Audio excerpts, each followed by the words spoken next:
Oui, chère conseillère, chers conseillers, nous intervenons ici pour soutenir le contrat métropolitain de lecture publique entre la métropole de Lyon et l'État et son programme d'action 2024. Souvent invisible, l'illettrisme est pourtant une réalité. 2,5 millions de personnes se trouvent en situation d'illettrisme, soit 7% des personnes ayant été scolarisées en France et âgées de 18 à 65 ans. Les évaluations menées dans le cadre de la journée de défense et de citoyenneté soulignent que jusqu'à 10% des jeunes Françaises et Français de 17 ans ou plus sont en difficulté de lecture et même 4% en grande difficulté.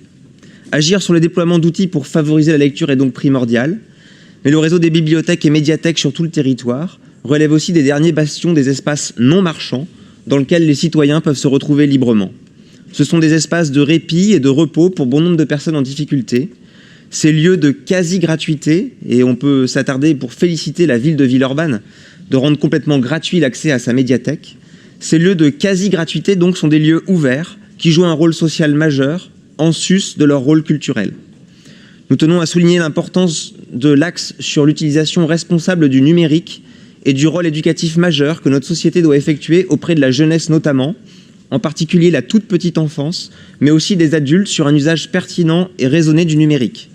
Il en va probablement de notre santé mentale à toutes et tous d'une part, mais aussi d'une limitation des dégâts environnementaux que produit le tout numérique sur les ressources et le climat. L'accès au numérique est étroitement lié désormais à l'accès au droit, et former tous les citoyens à son usage relève d'une obligation morale d'égalité.